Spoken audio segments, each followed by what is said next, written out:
아멘. 할렐루야. 여러분 반갑습니다. 우리 서로 인사하시겠습니다. 잘 오셨습니다. 은혜 받으세요. 네, 찬양대 찬양을 하는데 너무 가슴이 벅차요. 2년 만에 찬양대가 찬양을 하니까 정말 하나님께서도 영광을 받으실 줄로 믿습니다. 팬데믹 전에 우리 교회 찬양대가요 조금 더 인원이 많았습니다. 근데 팬데믹을 지나면서 여러 가지 사정으로 군회가 된 형제도 있고 숫자가 많이 줄었는데, 우리 여성분들은 숫자가 남성에 비해서는 좀 많은데 우리 남자 성도님들 또 찬양대 인원이 보충될 수 있도록 기도해 주시기를 부탁을 드립니다. 오늘은 어버이 주일입니다. 마침 또 5월 8일이고요. 이 어버이 주일날 설교를 할 때 저는 부모님의 은혜 하면 늘 떠오르는 한 이야기가 있습니다. 어떤 이야기냐면 아이를 홀로 키우는 젊은 엄마가 있었습니다. 그리고 그 아이를 홀로 키우는 엄마가 사는 집 옥탑방에 화가를 지망하고 있는 지망생이 살고 있었어요. 근데 좀 특이한 게 뭐냐면 2층에 사는 이 홀로 어린 딸을 키우는 이 엄마가 언제나 한쪽 눈을 가리고 다녀요. 정상적인 눈을 갖고 있는데 한쪽 눈을 항상 가리고 다니는 거예요. 그리고 그 엄마의 딸은 날 때부터 맹인입니다. 누군가 안구를 주지 않으면 눈을 뜰 수 없는, 개안할 수 없는 그런 병을 가지고 태어났어요. 아이가 그러면 엄마라도 좀 정상적인 눈을 가지고 아이를 잘 돌봐야 될 텐데 위태위태한 거예요. 계단을 오를 때도 내릴 때도 길을 걸을 때도 항상 보면 엄마가 한쪽 눈을 가리고 다니니까 왠지 불안해요. 3층에 옥탑방에 살고 있던 이 화가 지망생이 늘 그것을 불안해하면서 보고 있었는데, 어느 날 이 어머니가 이 화가 지망생 젊은 학생을 찾아옵니다. 그리고는 부탁을 해요. 내 딸아이의 얼굴을 초상화를 그려달라는 거예요. 대신 지금 이 아이가 눈을 뜨지 못하고 이렇게 있지만 그림으로는 눈을 그릴 수 있으니까 아주 예쁜 눈을 넣은, 눈을 뜬 모습으로 초상화를 하나 그려달라고 부탁을 합니다. 엄마가 얼마나 자기 딸이 눈을 뜬 그 예쁜 모습을 보고 싶었겠어요. 그 말을 들은 이 화가 지망생인 이 젊은 학생은 마음의 감동을 받고 최선을 다해서 그 딸아이의 사진을 보면서 그림을 그립니다. 얼굴을 그립니다. 그리고 예쁜 눈도 그려주었어요. 다 마친 후에 이제 드디어 그 그림을 엄마한테 전달하러 가서 묻습니다. 평소에 너무 궁금했거든요. 어머니, 그런데 왜 어머니는 항상 그렇게 왼쪽 눈을 가리고 다니시냐 말이죠. 왜 한쪽 눈을 가리고 다니냐는 거예요.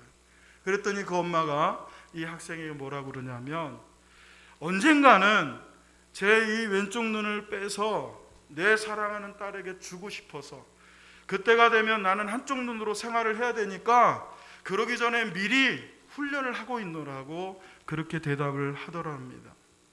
저는 부모님의 은혜를 생각하면 늘 이 이야기가 떠올라요. 그러면서 당신의 하나밖에 없는 아들, 가장 소중한 보물, 당신의 독생자 예수 그리스도를 우리 같은 죄인을 위하여서 오른쪽 눈, 왼쪽 눈 하나가 아니라, 심장 하나가 아니라 모든 육체를, 전부를 우리를 위해서 내어주신 그 놀라우신 하나님의 은혜를 떠올리게 됩니다. 사랑하는 성도 여러분, 하나님께서는 우리에게 은혜를 주시되 한쪽 눈이 아니라 당신의 아들 몸 전체를, 예수 그리스도의 보혈을, 저와 여러분을 위하여 그분의 생명을 우리에게 주신 줄로 믿으시기를 예수의 이름으로 축원합니다. 오늘 디도서 2장 11절 말씀을 보시면 모든 사람에게 구원을 주시는 하나님의 은혜가 나타났다 그럽니다. 은혜라는 건 비물질적인 겁니다. 은혜는 보이지 않습니다. 그런데 그 은혜가 나타났다. 보이는 물체처럼 나타났다는 거예요. 모든 사람에게 구원을 주시는 하나님의 은혜가 나타났다 할 때, 이 모든 사람에게 구원을 주시는 하나님의 은혜가 무엇이냐? 바로 예수 그리스도이신 줄로 믿습니다.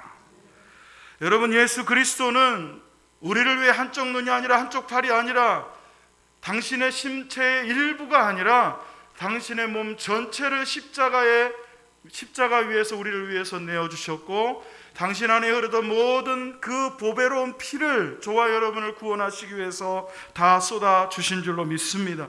그것만 해도 큰 은혜인데, 그것만 해도 놀라운 은혜인데, 그것만 해도 가장 좋은 선물인데, 하나님의 은혜는 그렇게 나타나서 우리를 구원하실 뿐만 아니라 또한 우리를 양육하신다라고 오늘 디도서 2장 말씀은 전하고 있습니다.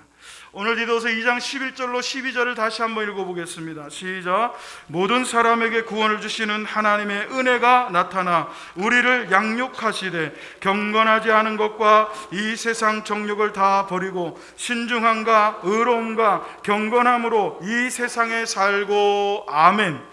사랑하는 성도 여러분, 하나님의 은혜가 우리 가운데 나타났습니다. 여러분에게 하나님의 은혜가 나타난 줄로 믿습니다. 그렇게 나타난 은혜가 우리를 죄 가운데서 구원하신 거예요. 여러분, 저와 여러분이 선하고 착하고 믿음으로 살았기 때문에가 아니라, 예배했기 때문에가 아니라, 기도했기 때문에가 아니라 하나님의 은혜가 나타나서 우리를 죄에서 구원하셨습니다. 그런데 우리를 죄 가운데서 구원하신 그 하나님의 은혜는 나타나신 후에 우리를 죄에서 구원하실 뿐만 아니라 우리를 양육하신다 그랬습니다.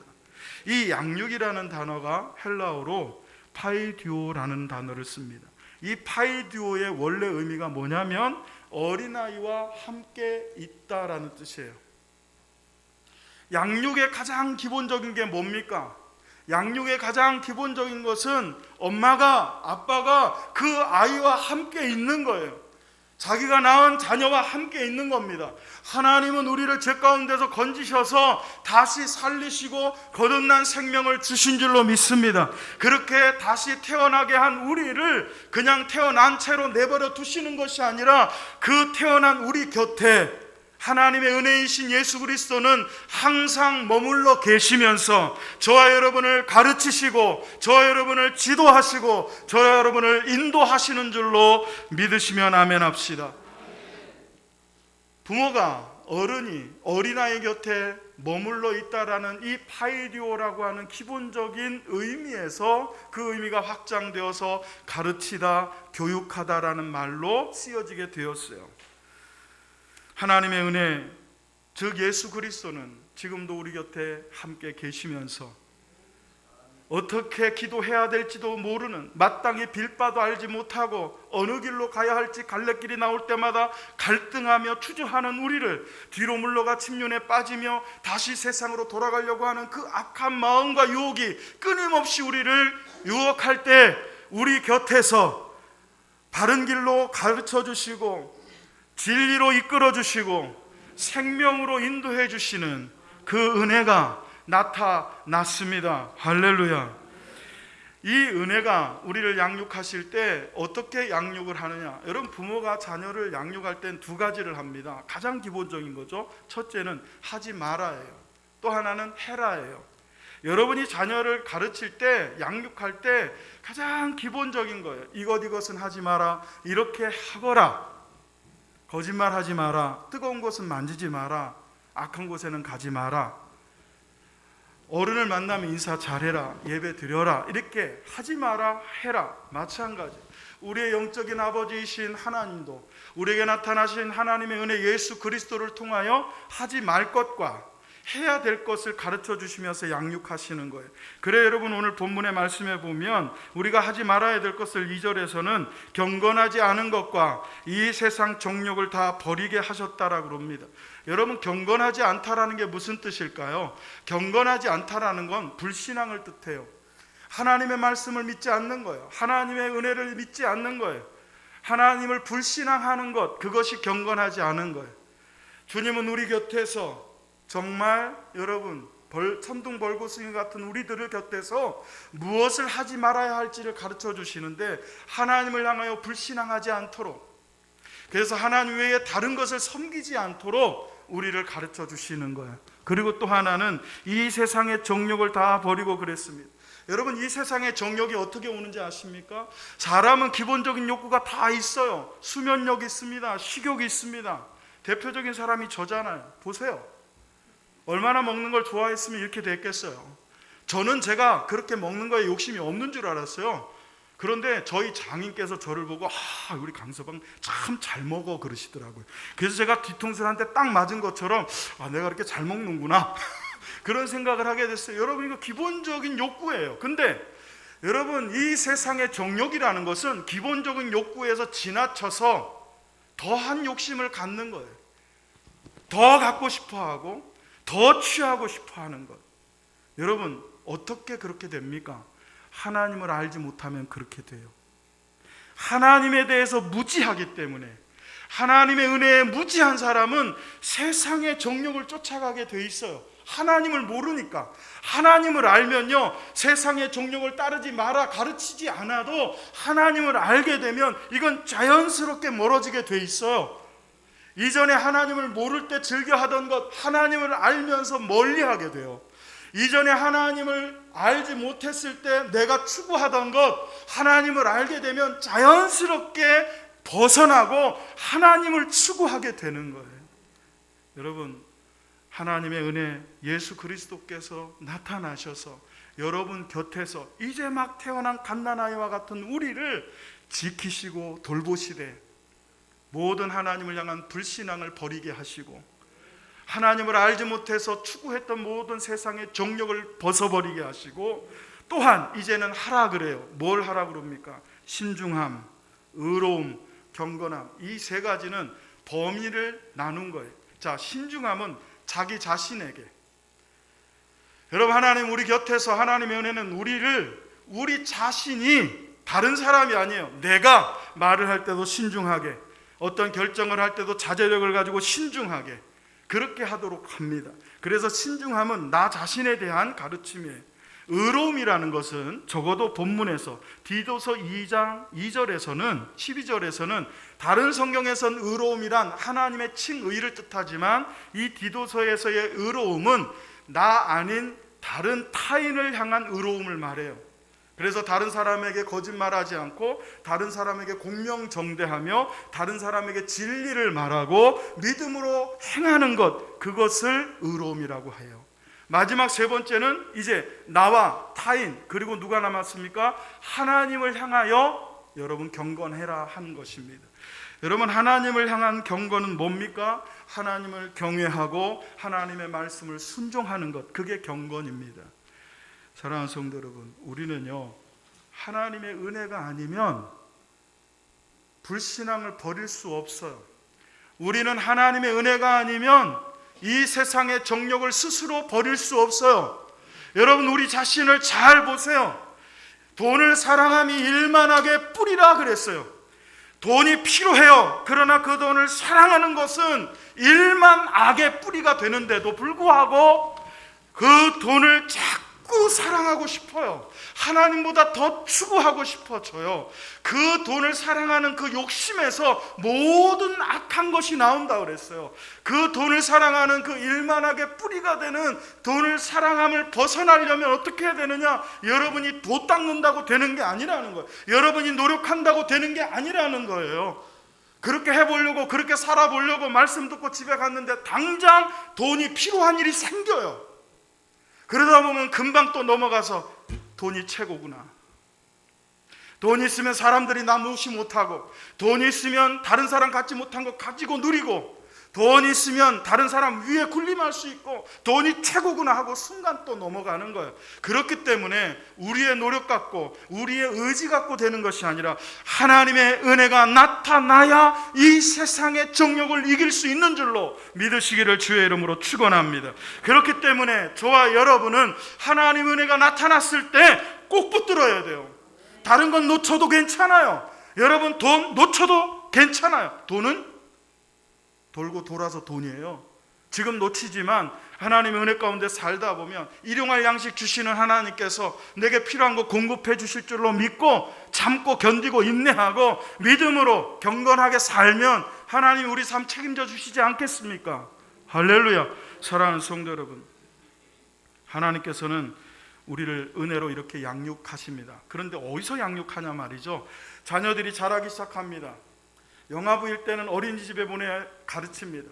유치원에 가서 배웁니다. 초등학교 가서 배우고 중학교 고등학교, 대학교 가서 양육을 받아요. 이 세상에서 어떻게 살 것인가에 대한 학문과 지혜와 지식을 습득해요. 그러면 그리스도인으로서 하나님께서 우리를 양육하실 때 어디에서 양육하시냐 말이죠. 우리는 이렇게 생각해요.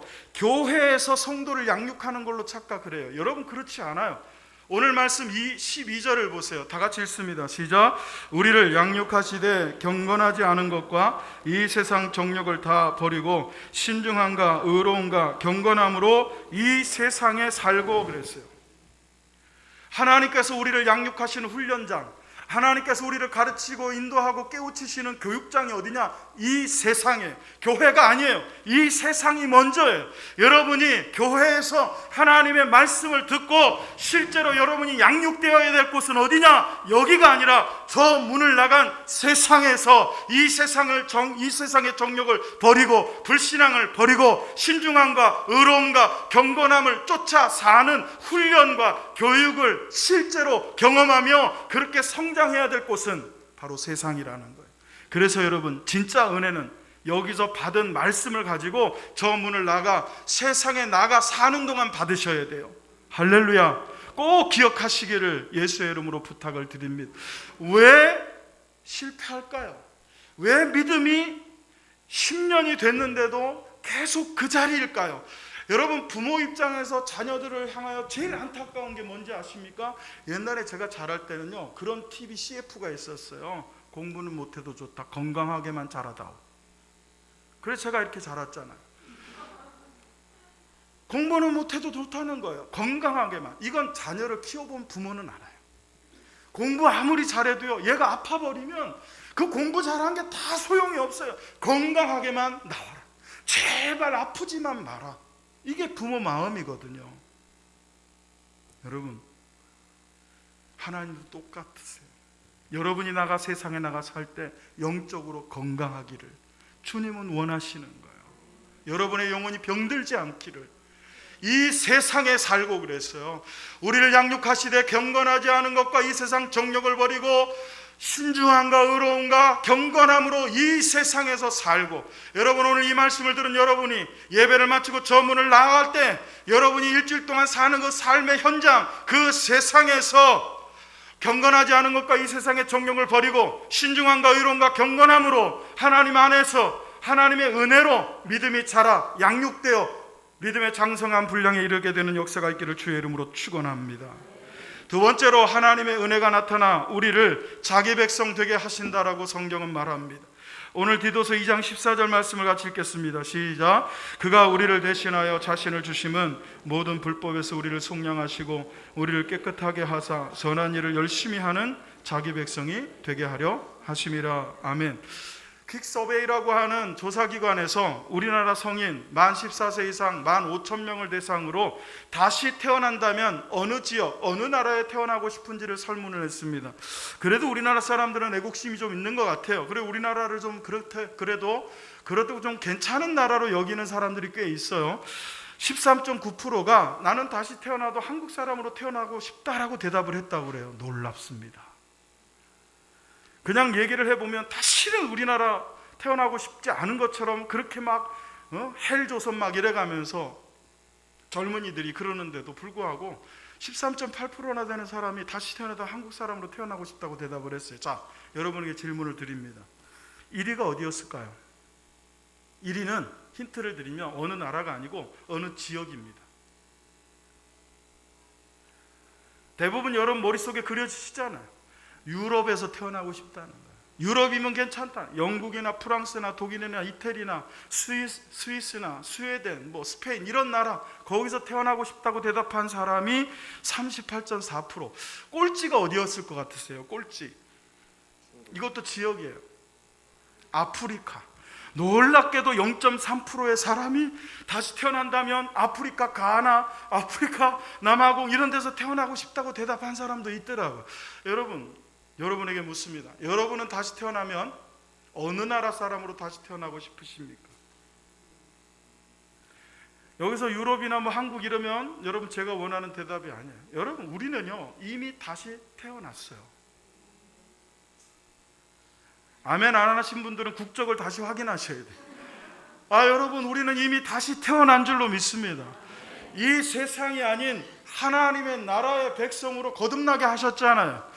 예수 그리스도를 믿을 때 우리를 죄에서 건지사 생명으로 옮기시고, 사망에서 건지사 여러분 사망에서 생명으로, 그리고 이 세상에서 어디로? 하나님의 나라의 백성으로 신분을 바꾸어 주시고 국적을 바꿔 주셨잖아요. 그러니까 세상 사람들은 나는 다시 태어난다면 이건 있을 수 없는 일이지만 우리는 이미 경험했어요. 다시 태어났어요. 거듭났어요. 할렐루야. 그 말씀이 자기 백성이 되었다는 거예요. 하나님의 백성이 되었다는 거예요. 저는 이게 얼마나 감사하고 이게 얼마나 놀라운 일인지 몰라요. 여러분, 미국의 시민권 따려면요 어떻게 해야 돼요? 전 잘 모르겠어요. 아무튼 어려워요. 제가 캐나다 이민을 가려고 생각했던 적이 있거든요. 유학을 혼자서 막 준비를 했어요. 대사관 쫓아다니고 별짓을 다 했습니다. 서류고 영어도 잘 안 되는 거 사전 찾아가면서 컨펌 해가지고 다 신청서 쓰고 어플리케이션 뭐 어쩌고 해가지고 다 해가지고 딱 갔는데 대사관 직원이 그래요. 보증인이 있냐는 거예요. 네가 캐나다 들어와서 공부를 한다고 하면 그 땅에서 번 돈 갖고 공부하지 말고 니네 나라에서 보내준 돈 갖고 공부를 해야 받아준다는 거예요. 그게 보증인이에요. 그 보증인 통장에 몇 억은 들어가 있어야 되고 세금 낸 계산서 다 떼가지고 내서 그 보증인이 얘는 캐나다에 가면 내가 후원자로서 돈 다 보내서 거기서 벌지 않아도 공부를 할 수 있다라고 보증을 해줘야 갈 수 있어요. 그래서 여러분 감사한 줄 아세요? 제가 그때 갔으면 여러분 못 만났어요. 그 보증인이 없어 못 가겠더라고요. 누가 저를 보증해 줄 거예요? 그래 못 갔어요. 캐나다 시민 되는 거, 그거 시민도 아니고 유학 가는 것도 보증이 돼야 가요. 그런데 여러분, 시민 되는 건 더 어려워요. 뉴질랜드는요 의사, 변호사 이 정도 되지 않으면 받아주지를 않아요. 이민을. 우리 이민 갈 때 받아줄 나라는 아프리카 아니면 동남아에 있어요. 여러분, 하나님 나라의 이민 정도가 아니라 하나님 나라의 하나님의 백성이 되게 하셨다는 거예요. 하나님의 은혜가 나타나서. 할렐루야. 얼마나 큰 은혜예요. 그런데 그런 은혜를 받은 우리가 정말 하나님의 백성답게, 하나님 나라의 시민답게 살고 있느냐는 거죠. 그 은혜에 감격하며 살고 있느냐는 거예요. 우리가 찬양할 때 그냥 기분에 들떠서 곡조에 따라서 리듬과 박자에 따라서 흥이 나가지고 박수하며 신나게 찬양하는 거, 그게 아니고 그 찬양의 가사처럼 정말 하나님의 은혜에 감격하고 그 하나님의 은혜가 내 영혼에 빛이 되어서 너무나 기쁘고 감사해서 노래하지 않고는, 찬양하지 않고는, 찬송하지 않고는, 그 하나님의 영광을 드러내지 않고는 견딜 수 없어서 찬양하는 사람의 얼굴은요 달라요. 할렐루야. 지금 여러분들 얼굴처럼. 어떤 이건 아재 개그인데 우리 교회 성도들은 잘 아는 아재 개그지만, 여러분 펴지지 않으면 죽는 게 두 가지가 있대요. 하나는 낙하산이고요, 하나는 얼굴이래요. 여러분들 지금 제가 지난주에도 그랬는데 표정이 너무 심각해요. 막 그냥 너무 심각해요. 좀 펴세요. 안 펴면 죽을 줄 알아. 여러분 낙하산 안 펴지면 큰일 나요.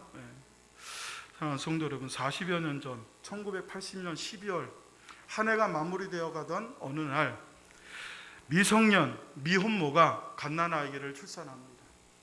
미혼모에다가 미성년인 이 아이가 아이를 덜컥 낳고 키울 수가 없으니까 무서워서 그만 고아원에다가 그 아이를 맡겼어요. 그 고아원에 맡겨진 아이를 결혼하고 계속 노력을 했음에도 아이가 생산되지 않는 최씨 부부라고 하는, 성함을 알려드릴 수는 없는 이 부부가 입양을 해옵니다. 여러분, 그 아이가 최씨 부부를 찾아온 게 아니잖아요. 부모가 찾아간 거예요. 아이를 낳으려고 노력했는데 아이가 생기지 않아. 그래서 어쩔 수 없이 고아원에 가서 입양이라도 해야 되겠다 하고 갔는데 마침 그렇게 버려진 아이를 보고 데려다가 키웁니다. 40여 년 동안을 함께 어렸을 때부터 정말 세상의 그 어떤 보물보다도 소중히 여기면서 잘 길렀어요. 남부럽지 않게 키워놨어요. 그런데 이 부부가 양아버지는 73세, 양어머니는 64세가 되어서 더 이상 이제는 일할 수 없을 때 젊었을 때부터 노후자금으로 마련해 놓은 통장에 1억 3,400만 원이 있었습니다. 많은 돈도 아니에요. 그게 전 재산이었는데 어느 날 그 돈이 필요해서 통장을 가지고 찾으러 갔더니 계좌에 잔고가 0이더래요. 누군가 빼나간 거예요. 누가 빼나갔을까요? 강 목사가? 아니에요. 그 어렸을 때 엄마가 버린 자신을 데려다가 이 세상의 어떤 보물보다도 진귀히 여기면서 소중히 여기면서 키워준 그 양아들이 몽땅 들고 잠적해버렸어요. 이럴 때 쓰는 사자성어 다 같이 시작. 배은망덕. 배은망덕한 거지. 남에게 은혜를 잊고 그 은혜를 잊어버리고 덕을 여러분 버리고 산다는 거예요. 하나님은 우리를 자기 백성이 되게 하셨는데 오늘 말씀에 보면 선한 일을 하는 자기 백성이 되게 하려 하심이래요.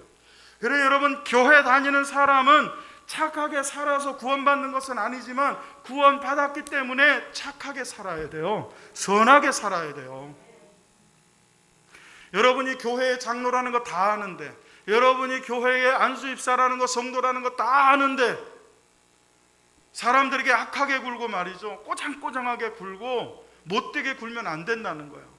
선하게 살게 하시려고 자기 백성을 삼으셨다는 거예요. 그렇게 살 때 배은망덕하지 않게 돼요. 근데 여기 여러분, 자기 백성이라고 하는 이 단어를 원어로 살펴보면 의미가 깊어요. 의미로 보면 헬라어로는 라온페리우시온이라는 단어를 쓰는데, 라온페리우시온이라는 이 헬라어가 히브리어의 스굴라에서 왔어요. 이 스굴라라고 하는 것의 뜻이 뭐냐면 개인이 소유한 특별한 보물, 이런 뜻이에요. 내가 가진 것 중에 가장 특별한 보물, 그게 스굴라예요. 자기 백성이라는 이 단어가 스굴라를 쓰고 있다는 거예요. 하나님은 여러분을 하나님이 가지고 계시는 특별한 가장 소중하고 진귀한 보물로 여겨주시는 거예요. 여러분 이 세상에 나가보세요. 여러분 이 세상 저 문을 나가보세요. 누가 여러분을 이 세상에서 이렇게 가장 소중한 보물로 여겨주나? 때로는 너 없이는 못 살아 하고 결혼한 남편도 너만 없으면 살아 하면서 무시하고 외면해요. 누구도 나를 그렇게 보물로 여겨주지 않는데 그 하나님께서 저와 여러분을 가장 소중한 보물로 여겨주시는 은혜가 나타났어요. 그러니 그 은혜를 받은 자답게 여러분 우리는 선한 삶을, 선한 일을 하며 살게 되기를 주의 이름으로 축원합니다. 시편 2편 7절은 우리의 신분을 이렇게 얘기합니다. 같이 읽어보시죠. 시작. 내가 여호와의 명령을 전하노라. 여호와께서 내게 이르시되 너는 내 아들이라 오늘 내가 너를 낳았도다. 너는 내 자녀라 오늘 내가 너를 낳았도다. 하나님이 낳으신 하나님의 자녀, 하나님의 소유, 지명하여 불러주신 하나님의 진귀한 보물, 특별한 소유, 그것이 바로 저와 여러분이니 우리는 이 신분에, 여러분 이 아이덴티티에 이 자존감을 가지고 세상에 나가 살 때 하나님의 은혜로 선한 일을 행하며 살게 되시기를 주의 이름으로 축원합니다. 마지막 세 번째로 하나님의 은혜가 나타나 우리를 기다리게 하십니다. 디도서 2장 13절 말씀을 같이 읽습니다. 시작. 복스러운 소망과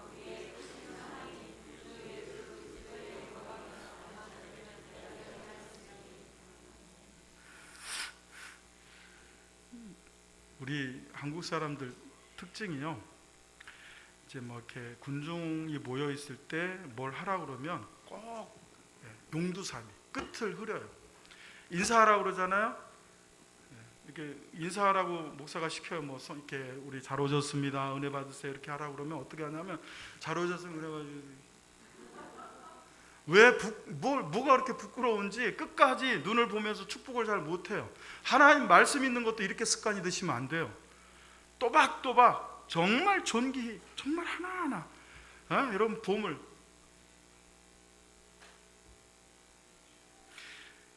이 컵에 진귀한 정말 기름 아니면 막 보약 가득 들어있는 컵을 옮기듯이 이렇게 끝까지 처음에 들 때는 잘 들고 가다가 가는 동안에도 잘 흘리지 않게 갔다가 내려오는 데 통 내려놓으면 어떡해요? 여러분 말씀을 지금 그렇게 읽고 계시다고. 다시 한번 읽어보세요. 시작. 복스러운 소망과 우리의 크신 하나님 구주 예수 그리스도의 영광이 나타나심을 기다리게 하셨으니 할렐루야. 하나님의 은혜가 나타나 이렇게 하셨다는 거예요. 복스러운 소망과 우리의 크신 하나님 구주 예수 그리스도의 영광이 나타나심을 기다리게 하셨다. 여러분 여기 사진에 보이는 이 책 표지가 여러분 서부전서는 이상 없다라는 책입니다. 독일의 에리 마리아 레마르크라고 하는 저자가 지은 책입니다. 제목을 한 번쯤은 들어보셨거나 아니면 영화로 만들어진 영화를 보신 분도 계실 거예요. 서부전선 이상 없다. 이 책을 쓴 에리 마리아 레마르크는 실제로 18살이라는 어린 나이에 세계 제1차 대전에 참전을 합니다. 여러분 18살짜리가 뭘 알겠어요? 18살짜리가 총을 들고 전쟁터에 나가 사람을 죽이는 일을 해야 하는 거예요. 그렇게 전쟁터에 나가서 그는 전쟁의 참상을 목도합니다. 그 전쟁의 무의미함을 경험해요. 어떤 명분을 가지고 전쟁을 일으켜도 그 전쟁은 좋은 전쟁이란 있을 수 없다는 거예요. 그걸 깨닫고 나서 그 전쟁터에서 자기는 반드시 전쟁이 끝나면 이 전쟁을 모티브로 한 책을 써야 되겠다고 결단을 하고 전쟁이 마치자 책을 씁니다. 서부전선 이상이 없다. 책의 내용을 간략하게 여러분에게 설명을 드리면 1차 대전이 배경입니다. 당시 독일의 작은 마을의 폴 바우머를 비롯한 한반의 20여 명의 학생들이 선생님의 동료에 의해서 전부 다 자진 참전을 합니다. 그리고는 훈련병으로 혹독한 훈련을 마치고 최전선으로 보내져요. 18살짜리 여러분 이제 막 고등학교 수업을 받던 20명의 젊은 아이들이 전쟁터에 총을 가지고 나가서 1명, 2명 죽어나가기 시작합니다. 최고참 캐트를 만나서 여러 번 위험을 넘기면서 그의 돌봄을 받다가 그 캐트가 사망을 해요. 전사를 합니다. 이제 주변에 남은 아이가 하나도 없어요. 이제 마지막 폴 바우머만 남았을 때 어느 10월의 멋진 날 푸르른 10월의 하늘을 바라보던 이 폴 바우머가 그만 총에 맞아 전사를 합니다. 그때 서부전선 이상 없음이라는 최고사령부의 공식 발표가 딱 나오는 거예요. 여러분 폴 바우머가 죽었어요. 그런데 세상에는 서부전선이 아무 이상이 없다는 거예요. 한 존재가 사라졌어요. 한 사람의 인격이 사라지고 한 사람의 존재가 사라졌는데 이상이 없다는 거예요. 여러분 이것은 오늘날도 동일해요. 여러분 우리가 죽었다고 이 세상이 멈추거나 우리가 하나 없어졌다고 이 세상이 굴러가지 않는 거 아니에요. 여러분 죽어도 아무 이상 없는 거예요. 세상은 이상 없더라. 강만성 목사 죽다. 그러나 세상은 이상 없다. 이게 오늘날 이 세상에 속한 우리의 존재입니다. 인간의 존재 한계예요. 그래서 이 책은 전쟁의 무상함뿐만 아니라 인간 존재의 가벼움, 그 사라짐에 대해서 아주 냉혹하고 아주 깊이 있는 그런 어떤 철학을 우리에게 전하고 있는 책이에요. 여러분 죽음이라는 것이 왜 두렵습니까? 사람이 한 번 죽는 것은 정한 거라고 했어요. 피할 수 있으면 두려울 필요가 없어요. 그러나 피할 수 없어요. 다 죽습니다. 죄송해요. 주일날 은혜 받으러 왔는데 다 죽는다고 해서. 근데 뭐 여러분 제가 할 수 있는 최고의 예언, 이건 분명한 예언이에요. 제가 여러분 뭐 특별히 성령 받지 않아도 이건 예언할 수 있어요. 여러분 다 죽어요. 다 죽는단 말이에요. 근데 죽을 때 제일 두려운 게 뭐냐는 거예요. 여러분 잘 모르는 사람은 죽는 것이 끝이기 때문에 두려워요. 근데 죽음을 아는 사람은요 제일 두려운 게 뭐냐면 잊혀지는 거예요. 잊혀지는 거예요. 사라지는 거예요. 내 존재가 이 세상에서 잊혀지는 것처럼 두려운 일이 없는 거예요. 사는 동안에도 그걸 경험하죠. 여러분 그러나 복스러운 소망과 우리의 크신 하나님 구주 예수 그리스도의 영광이 나타나심을 기다리는 자, 여러분 복스러운 소망이 뭔지 아십니까? 오늘 본문이 속해 있는 디도서 같은 본문 1장 2절을 보시면 우리에게 있는 소망을 이렇게 얘기합니다. 다 같이 읽어보겠습니다. 시작. 영생의 소망을 위함이라. 이 영생은 거짓이 없으신 하나님이 영원 전부터 약속하신 것이다. 여러분이니까 디도서에서 말하는 소망이라는 건 다른 게 아니에요. 영생의 소망을 말해요. 영생이라는 것이 뭡니까? 잊혀지지 않는다는 거예요. 여러분, 영생은 단순히 죽지 않고 영원히 사는 게 아니에요. 여러분을 하나님이 영원히 기억하시겠다는 거예요. 나 같은 존재를, 이 우주의 먼지와 같은 존재, 그래서 먼지 하나 없어져도 이 세상은 굴러가고 우리의 존재를 의식하지 못하겠지만 하나님은 우리를 기억하시고 하나님은 우리를 잊지 아니하시는 그 영생의 소망을 우리로 하여금 기다리게 하셨다는 거예요. 우리는 잊혀지지 않습니다. 우리는 사라지지 않습니다. 하나님의 은혜가 나타났기 때문이에요. 누가복음 10장 20절을 같이 읽습니다. 시작. 그러나 귀신들이 너희에게 항복하는 것으로 기뻐하지 말고 너희 이름이 하늘에 기록된 것으로 기뻐하라 하시니라. 하나님의 은혜는 우리의 이름을 하나님의 나라에 하늘에 기록하게 하시는 줄로 믿습니다. 여러분의 이름이 하늘에 기록된 것을 믿으시면 아멘 해보세요. 이게 아직도 믿어지지 않는 분들은 다시 처음으로 돌아가셔야 돼요. 여기서 출발하면 끝에 가서 보면 다른 곳에 가 있을 거예요. 그러니까 끝에 이 세상을 떠나서 여러분의 존재가 사라질 때, 이 세상에서 사라질 때 다른 곳에 있지 않으려면 이런 말씀을 들을 때 처음으로 돌아가서 내 이름이 하늘에 기록된 것을 확인하셔야 돼요. 확인할 수 있어요. 성경이 가르치잖아요. 그러나 귀신들이 너에게 항복하는 것으로 기뻐하지 말고 너희 이름이 하늘에 기록된 것으로. 여러분, 기록됐다 그랬어요. 앞으로 기록될 것이다. 너희가 열심히 살면, 믿음으로 살면, 내게 헌금 얼마 하면, 내게 어떻게 살면, 교회를 위해서 뭘 하면 너희 이름이 기록될 것이다가 아니라 너희 이름은 이미 하늘에 기록되었으니 그 기록된 것으로 기뻐하라. 여러분, 그렇게 기록되게 하는 게 누굽니까? 우리가 아니라 하나님이신 줄로 믿습니다. 하나님의 은혜가 우리에게 나타났기 때문에 우리는 그 믿음으로 우리의 이름이 하늘에 기록되는 거예요. 제가 단기 선교여행을 갔을 때 일입니다. 집을 비우고 한 3박 4일, 4박 5일씩 단기 선교를 갔다 오면 가 있는 동안, 쉬는 동안 가끔 집에 두고 온 아이들이 생각이 나요. 그 이제 돌아오면 그때만 해도 8살 막 태어난 1살짜리 아들, 8살짜리 아들하고 1살짜리 딸이 저를 기다리고 있어요. 그냥 오랜만에 아빠를 보니까 아빠 어디 갔다 왔냐는 거죠. 그냥 앵깁니다. 그것처럼 기쁜 일이 없어요. 그것처럼 행복한 게 없어요. 지금은 그때 이 기억이 가물가물해지고 있는데 제가 그거를 떠올리기 위해서 한번 영상을 준비해봤어요. 한번 보세요.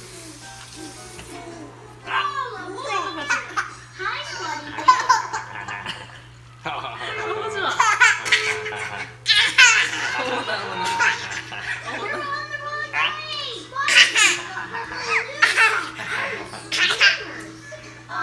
누구야? 아빠? 아빠.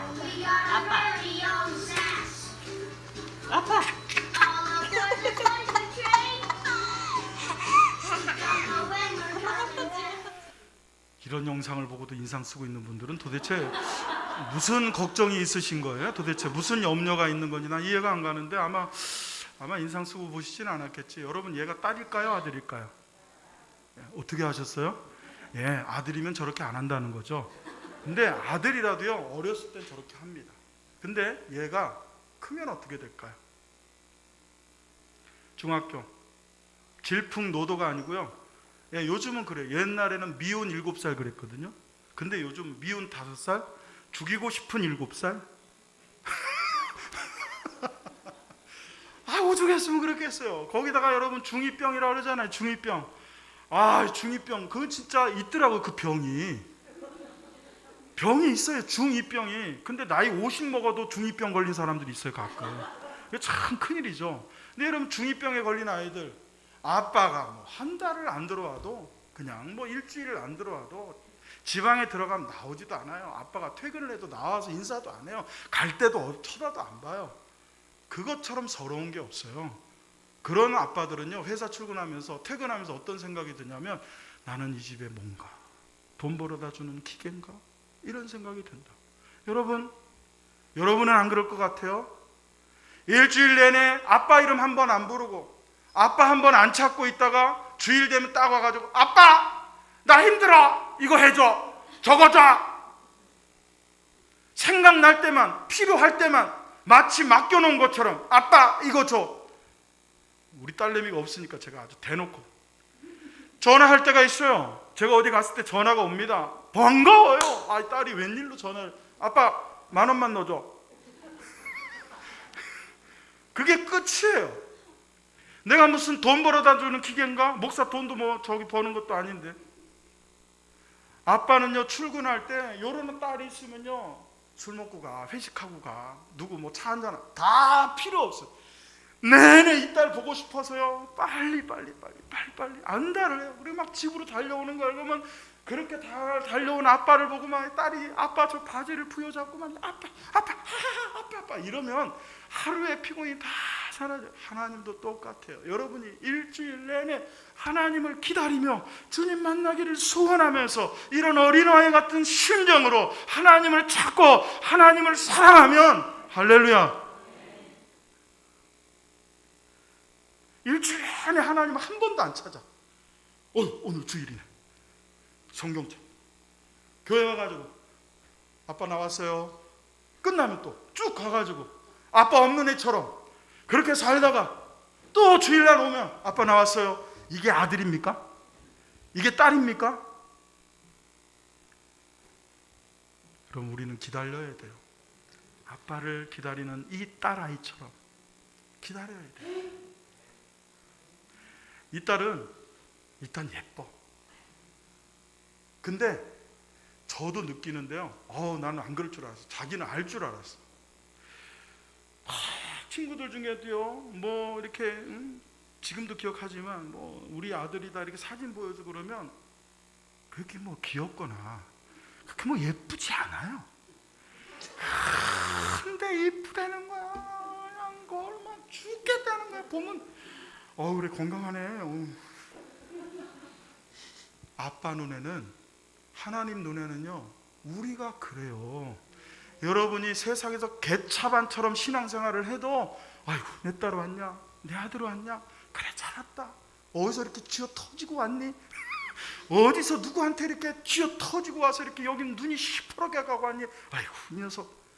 이게 하나님이시라. 주님이 우리를 기다리시는 것 100만분의 1만 우리가 주님을 기다리고 고대하며 갈망하며 열망하며 살면요 여긴 다 성인 군자가 될 거예요. 그러지를 않으니까 문제죠.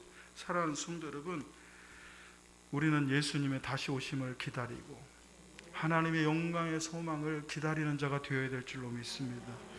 누가 예수님의 다시 오심을 기다리고 누가 영광의 소망을 기다리며 살겠습니까? 하나님의 은혜가 부어져야 돼요. 하나님의 은혜가 없는 사람은요 예수님 안 기다려요. 하나님의 은혜가 부어지지 않으면요 아버지를 찾지 않는 거예요. 그래서 우리는 하나님의 은혜가 나타났을 때 꼭 붙들어야 돼요. 꽉 잡아야 돼요. 그래서 우리는 하나님의 은혜에 붙들고 사셔야 돼요. 저 아이가 아빠의 가랑지를 붙들고 있는 것처럼 우리는 예수님의 가랑에 꽉 붙들고 주의 은혜로 살려고 몸부림을 해야 된다. 저걸 띄어내려고 말이죠. 세상의 악한 것들이 여러분을 막 띄어내려고 물질의 어려움을 던져줍니다. 시험 들 것들을 주렵니다. 그리고 또 막 여러 가지 질병을 던져줘요. 그때 여러분 예수님께 붙어 있어야 그게 해결이 되지. 왜 떨어지냐고요? 왜 예수님을 떠나냐고요? 왜 예수님을 놓냐고요? 여러분 아프니까 교회 와야 돼요. 아프니까 예수 붙들어야 돼요. 문제가 있으니까 예수님을 찾아야 되는 거예요. 근데 우리는 거꾸로 살아요. 아무 문제 없을 때는 너무 행복해. 찬양도 잘 나오고 기도도 잘 나와. 문제가 생기면 기도도 막혀. 희한하지 않아요? 문제가 생겼으니까 기도가 열려야죠. 여러분 생각을 바꾸세요. 근데 그게 어떻게 되느냐?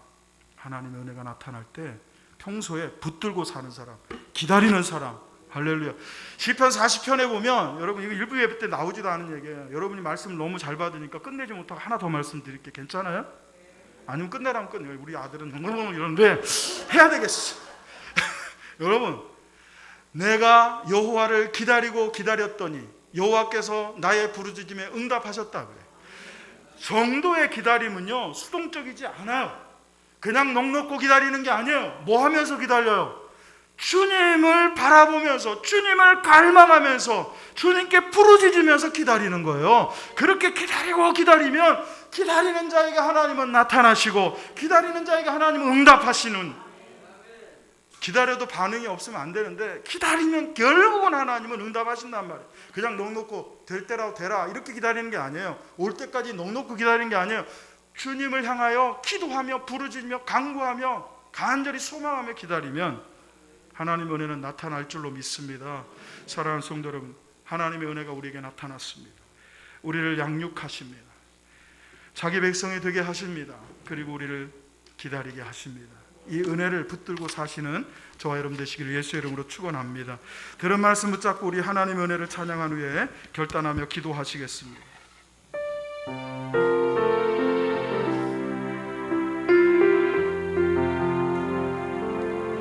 나를 지으신 하나님,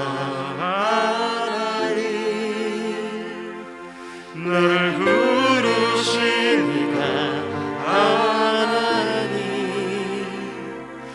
나를 보내신 이도 하나님, 나의 남된 것은 다 하나님 은혜라. 나의 달려갈 길 다가도록 나의 마지막 꿈을 다하도록 나로 그 십자가 분가하시니 나의 나된 것은 다 하나님 은혜라.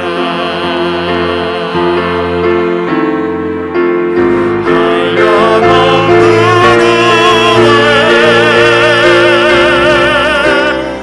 아무 길 없는 은혜, 내 삶 은혜로 사는 하나님의 은혜.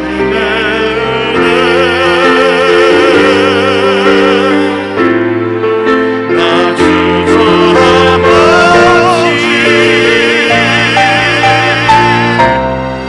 그 땅을 오르고 나를 붙드시는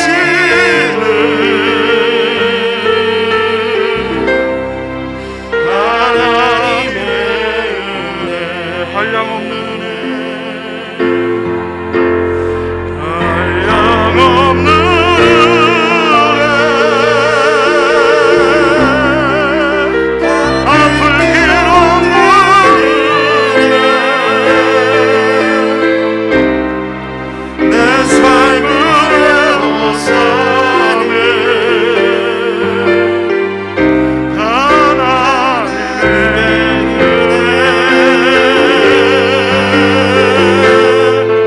나 주저함없이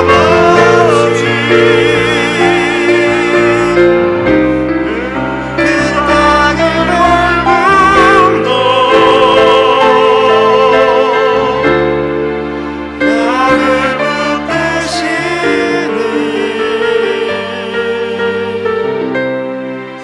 하나님의 은혜. 하나님의 은혜가 우리를 둘러싸고 있습니다. 하나님의 은혜가 숨겨져 있는 것이 아니라 우리에게 나타났습니다.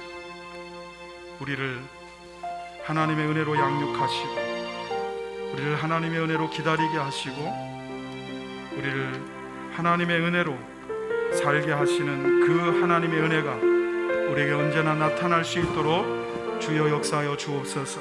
이 시간 우리 들은 말씀 붙잡고 함께 동성으로 결단하며 기도하시겠습니다. 할렐루야. 살아 역사하시는 아버지 하나님 주님 은혜를 감사합니다. 오늘 주신 말씀과 같이 우리 모든 성도들의 삶에 하나님의 은혜가 나타나게 하옵소서. 그리하여 아버지 하나님 하나님의 은혜로 양육되어지게 하여 주시며 하나님의 은혜로 자기 백성이 되게 하시며 하나님의 은혜로 우리를 기다리게 하시는 그 놀라운 삶을 모든 성도들이 살아갈 수 있도록 역사하여 주시옵소서. 한량없는 그 은혜가 오늘 예배드린 모든 성도들에게, 그리고 집에서 영상으로 함께한 모든 성도들에게 아버지 하나님 함께할 수 있도록